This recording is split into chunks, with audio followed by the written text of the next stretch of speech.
Hey everybody, Big Toad here, and welcome to my studio. Today we're going to work on a painting of a little cabin sticking out on a little peninsula in a lake. And right now I am blocking that in using some burnt sienna and thinned it down with my mineral spirits. That allows it to dry quickly so it doesn't impact the painting. I put in the sky. It's kind of a grayish bluish sky, a little darker up in that upper right hand corner to create depth to the sky. Not going to be a lot of sky showing, but I kind of want it to be a gloomy day. And I'm going to block in back there a little mountain range off in the distance. Not a high mountain range, but kind of a low mountain range with some hints of green in it to kind of stay with the composition of the painting with a little greens. And now I'm going to block in a row of trees for the mid-ground that go in front of the mountains using dark green.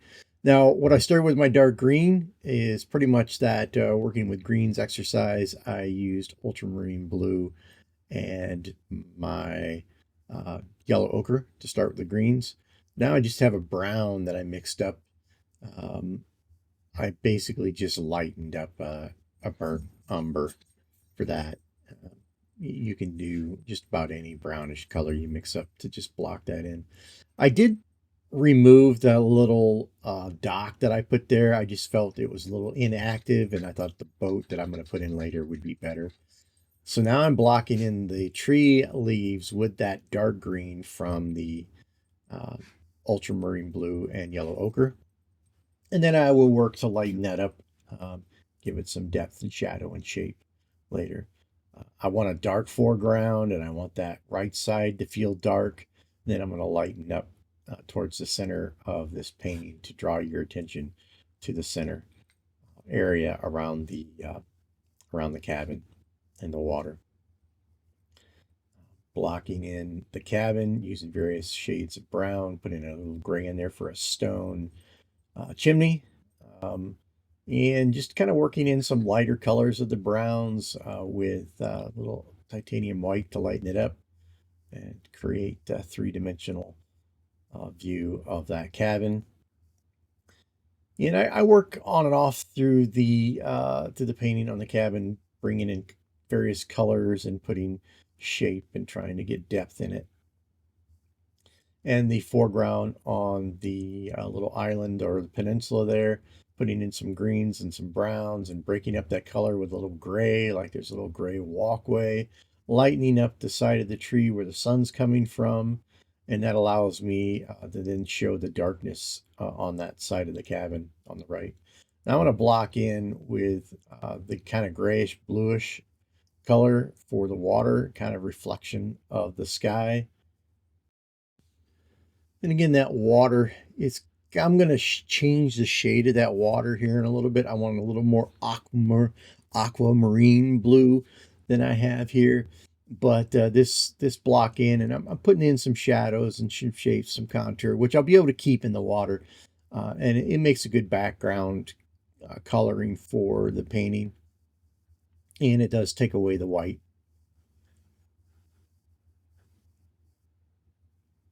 I'm working around that dock, but I will be, like I said, I will be painting over that soon as I look at it. The dock is stagnant, and I'm going to put that little boat in there, which creates just the illusion of movement because it's a boat. Boats move, docks are stagnant. So, and I did not feel that the dock was doing it for me. So again, I'm putting in the colors of the water, the shapes, giving the water some life. And I will work over some more of this in the future. I do a lot of water scenes because I really am wanting to work on my ability to paint water in various situations, bright sunny days, cloudy days, evening days. And working on shadows in the water and shapes in the water as well as reflections. So I'm working on a lot of water. I think there's always something you can learn when it comes to water. Adding some more color into the ground around the cabin. I want to capture some depth there and some life. Again, adding that color there because I want that to be a focal point, that little island there around the cabin and the cabin itself. So, and I want to frame this painting in the darker colors from the trees and the shadows by the cabin in this foreground. Kind of keep it dark. I start putting in various colors, testing out some colors on the tree. It might be a little light up top, I decide later, but I want to break up the darker colors and again create that the darkness, but not a solid dark. And I'm going to take that up higher up the tree as well and use some of the darker colors there. Burnt umber I'm using a lot in this to get the darker color. I'm also going to come in later with that ultramarine blue and burnt sienna dark to really add a rich dark brownish color in some of the shaded areas.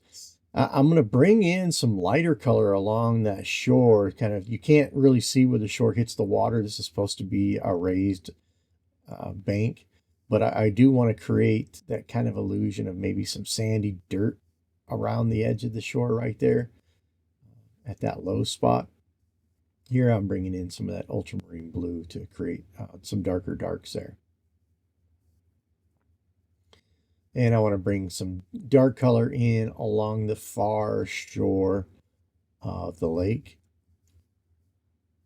Emphasize some of this lighter color now, which is going to give me that darker shore type, that lighter shore look I want here. And I'm using that same color, as you can see, in various places.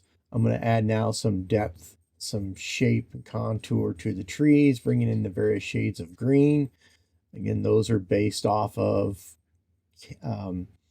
my yellow ochre, ultramarine blue, and then I also bring in various little bits of cad yellow medium and cad yellow light to alter some of those greens and get me various greens of different hues, different brightness, different value, different tones to set that painting up. Because you can have multiple tones within a tree itself, multiple shades of greens and colors. So you can have some flat greens in the background and yet some more brilliant greens. I'm experimenting with various colors around that shore over there by the tree next to the cabin, trying to get a nice effect there. Here I'm bringing in some little more value there as far as the richness of that yellowish orange I'm putting in there. I get a mixture of the cad yellow medium with some of the browns. Putting in a little bit of growth and trees, or bushes, I should say, around the cabin to give it life on both corners along this near edge. So I'm bringing in some darker greens, mixing it in with some lighter greens to put contour. I put in a little straight cad yellow medium just to bring in some little brightness and highlights to the grassy areas, maybe give the illusion of some small flowers, or it works well here because it creates that brightness without overwhelming it. Here I commit to getting rid of the dock. And so you can see I'm changing the color of the water a little bit, making it a little more aquamarine-y. And I'm going to work on that far area and kind of recolor that water. Do two things at once. I wanted to get rid of the dock, and I wanted a little higher value and tone to the water.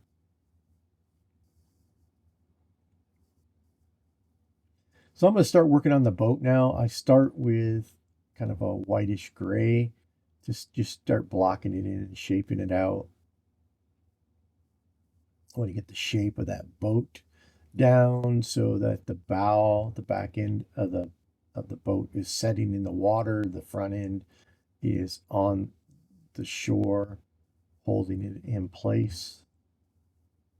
Seeing as how it's a lake or a pond and not a river, you don't have to pull it up out of the water as far. If you've ever been in a fishing boat on one of these lakes or rivers, nothing worse than walking out of your cabin and finding your boat floated out in the middle of the lake.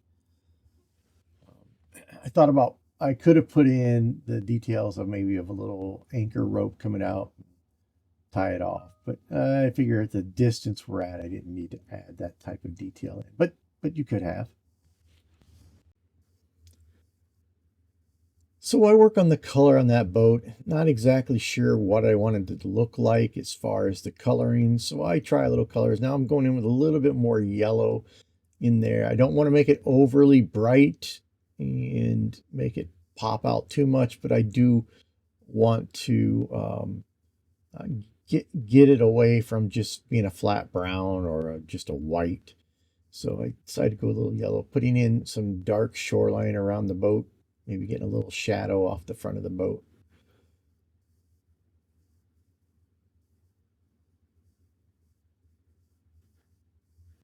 Being careful not to overwork it though. And I want to emphasize the dark on the underside of the cabin, where the sun's not hitting it. Give it some shadow, create some depth to it. Darken up around the doorway, give a little a little more reality, using some shading to shape out the cabin. I don't really like painting buildings. I'll just be straight up with you. I don't like painting buildings in my paintings. I don't know. I don't know why. I don't.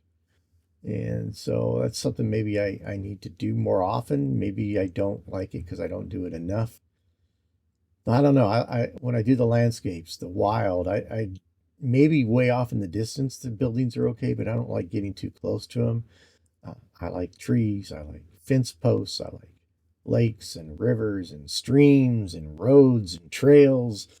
And but I don't like buildings. So now I'm going in with some more aqua colored colors here, darker to create the shadow against that far shoreline, with also hints of green in that darkness to kind of reflect the green from the trees and to get that aqua marine type feel a little bit more. So I work over those quite a bit, small light strokes going back and forth. Some of them I want blended, some of them I want contrast. I don't like to do just a flat blended, all the colors blended in my water.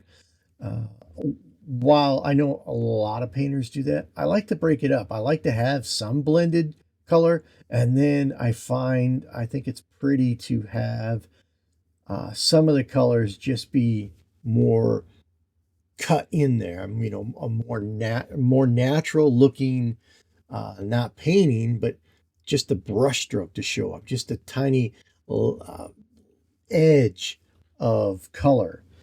So some of my strokes out there will blend, and some of them will have a nice edge to them. I'm struggling with how to describe that, but I want to see that sharp edge of the color in some of them. Because I think when you look out and you see, I spent a lot of time on lakes up in the mountains, living here in Idaho, and I've seen a lot. And a lot of times the color is smooth and blended, but then you always have that occasional pop of color that just there's a sharp edge to it. Maybe it catches the edge of a little wave out there. And and so I like to emphasize that. So I mix the blended colors, and then I like to put that pop, that nice crisp edge to the color, whether it's a dark color has an edge to it or a light color that has an edge to it. I just like to mix those up randomly in there sometimes to I don't know, give a little spark to the painting. And I typically work from the back, from the distant water forward, because I can go from the darker colors off in the distance in the water up to those far edges. And then I can bring it forward and come into some light and then work the shadows in the dark places of the water around shorelines and edges and in this case, a boat.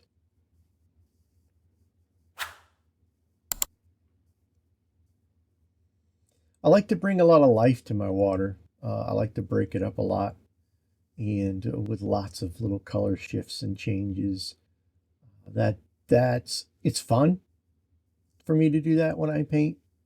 I like the way it looks when it's done. It breaks up what could really, you could fall into a trap with a field of water, a lake, a body of water where it's dull, not in color or hue, but dull as in it doesn't provide any movement and any movement or life in it. And water's alive. Water moves. There's times of the day when that water is just flat, smooth, without a speck of wind, which is beautiful when you're in person on the water. And that's where you really need to exercise the reflections in the water, the reflections of the trees on the opposite shore. You really need to nail those reflections on that smooth glass water day. But that doesn't happen. You don't find that very often. Yes, it can happen every day, but it doesn't happen for long periods of time. It's not like you go through an entire day on the lake where it's just glass. No, it's not long before the water begins to get churned up by the wildlife, by boats, by small little breezes here and there. And so you see, I spend a lot of time on this water. Because I enjoy it and because I want to break that up and create uh, various little ripples in the water, mixing in the darks and the lights. Even though that far shore is going to be some of the darkest, it doesn't mean you won't have patches of dark water um, throughout your body of water. So when I do this, I use a very small, typically synthetic flat on these paintings when I'm doing the water, especially in the distance. You can go to a larger. I decided I wanted to work on those greens a little bit, make it pop out a little more. Bounce around a little bit. I got the water kind of where I wanted it, and now I want to move away. So I want to put some more emphasis of some bright patches in the trees. But like I was saying about the water, a lot of times I'll use that very small synthetic brush to do the little ripples in the water, so I can lay out some nice crisp edges when I want, and also blend it with that little brush too. The technique in the trees is just kind of bouncing that brush around, and now I come back down to the water because I see where I need to put some more shadow in. Go back over the tree with some lighter browns. I want to create some light contrast in that tree so it doesn't just look like a dark blob of brown. I don't like to leave just a swath of one color. I like to break it up. So I break it up with some small little color variations in there, kind of using broken color techniques. The water is really broken color techniques. My tree trunks are often used with broken color, where I use a lot of different values and shades within to create life and movement. So I'm moving up into the lighter areas of that tree. I think I want to go a little darker. The light areas were, I think, over dominating and pulling too much attention to that tree. You can tell here what I wanted to do is I wanted to create this canopy of this big tree kind of looming over the sky and kind of framing in things. I don't know. It was a great idea. Am I really happy with it? No, I can't say that I'm not going to lie to you and say, oh, I love this tree. It's great. I don't like it. I don't mind how I've got the foliage up in the tree. That works. But I think the shape of this tree feels a little contrived to me, to be honest. But I wanted to finish with the composition. Compositionally, the idea is stronger than the execution, let's just say. I think if I was going to go back, I would shape this tree differently. I think you can get this effect and break up that rounded edge a little bit. Maybe I'll come back in here and fix that. I might even put a little addendum to the end of this video and and modify that tree a little bit to make it feel a little more real, less contrived and childish looking. That's being honest about where I feel my painting's at right now. So again, the shape of the tree trunk itself is my least favorite part of this painting. But you know, a tree could be shaped this way. It's not outside the realm of possibility. I try to work on the shading and the shape and contour of the tree to give it some life to it. So you see me reworking the colors in this tree in an attempt to, I think, fix what I feel inside, and that is an unhappiness with the tree. And now I'm bouncing around, putting in a little as I step back and look at my painting. I'm looking for places where I need some different color to break some things up. Now, this foreground, I start working on this foreground, and I'm going to come in with multiple different colors of grasses along this closer shoreline. And using a rigger brush. And to make this rigger brush work, because I do have some heavy paint behind it, but that paint's, you know, pretty fresh paint. It's not like I'm going right over the top of that paint that put on the water. In fact, this last coat of paint I put on the water, it was done freshly the same day as this grass, within the same sitting. I'm using various colors of the browns and the greens that I've created. I didn't mix any new colors here at all, using all colors that I've already had.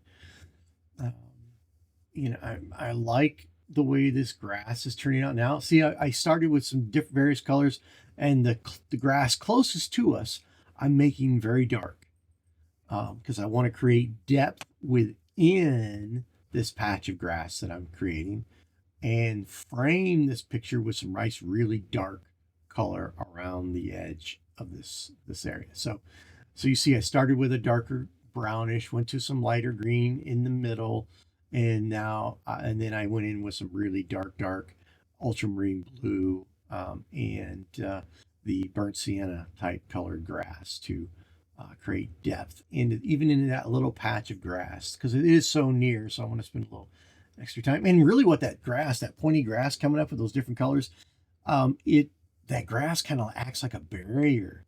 You don't want to drop below the tips of that grass, because you see the darker, your mind's eye sees the darker color, and it wants to push you back up into the water. Really, it's what that grass is doing. And now I'm coming in with a little more green on this type of grass here. This section, I have a little darker greens and some lighter greens. I want to create a little different look with this grass than the last patch. Not all patches of grass in your painting have to be the same. But again, I'm going to come in now with some dark grass that's nearer to us in the painting. Again, that grass, again, is pushing your eye into the water, into the lake, because of the direction the grass is growing, and the dark grass that kind of, and the roots of the grass being where it hits the ground is dark. And your eye doesn't then get pulled down into that. It pushes you. The grass is pushing you. And I'm going to break up the little sandy, dirty shore line with some couple nice rocks. Started with a gray that's kind of from the watercolors, and now I'm pushing in some dark at the bottom, some light browns on the shaded side on the right, and brought in some lighter colors to put some contrast between the dirty sandy shore and the rock. So not trying to overemphasize the rocks, want them to settle into the foreground here. I'm putting some darker color below it, right along the edges of my board. I want to keep your eye away from that, so I put that really dark color there, and I like the way that looks. Now I'm going to bring in some more grass at the base of this tree, maybe out of, you can't really tell where the roots are, but maybe that's a root there, and a part of a root. And I'm bringing in some lighter colors, working in the little more brownish, light brown color area. And that allows me to create contrast with the tree trunk itself, where these grasses stand out in front of it. And that's why I use that lighter brownish color. Again, it's about contrast, being able to contrast. Now, again, speaking of contrast, I'm coming in with a darker color at the base of the grass, as if the shadow at the base of the grass. It's thick grass, it's tall grass, so it gets darker at its base, and we're behind the tree. The sun's coming from the left in front of the tree, or on the other side of the tree. So again, I break up that dark area with some light color, kind of that sandy, dirty ground, and then I kind of trying to get the right feel for it. I don't want to pull your eye too far away from the lake, but I do like how that lighter color there adds some life to the painting. And now I'm going to come in with some really dark ultra marine blue and burnt sienna, dark, dark, dark brown there to get your eye away from that corner and force you back up into the grasses. And the grasses naturally poke your eye into the beautiful lake and the water I have there, bringing in some more light colors. That just kind of break it up a little bit more, give it some more life. I like the way these grasses turned out. Do a little work. I that shoreline there on that pond was a little too dark, draw your eye to it, but I did want to bring in some life with some grasses kind of growing up there. Again, you see how I lightened that little sliver along that shore there where I put the grass and then brought the grass in. It's a little more subtle, a little more lifelike. Breaking up some of the colors a little bit around the cabin, bring in some lighter colors to bring some emphasis. And now I'm signing my big toad name. Again, right over wet paint. I'm really thinning that kind of a green, light green color down with mineral spirits so that I can run it smooth. So this is a couple days later, and I was looking at it and decided I need to break up the edge of that tree a little bit. It needed some love, a few branches and some greenery. So I'm adding that in, and I think it helps some. And so you always need to be willing to go back after you've looked at a painting for a few days, a month even sometimes. Say, oh, I know what I need to do with that painting. So add a couple branches down lower, put some greenery on it, throw in a little more dark on the edge of that tree, and I think we'll end up with a nicer painting, a nicer effect.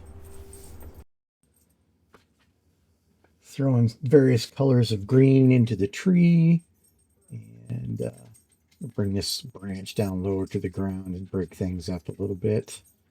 And there we have the completed painting. I hope you enjoyed this painting. Hope you learned something and maybe give this one a try. Well, for now, this is the Big Toad, and I am out.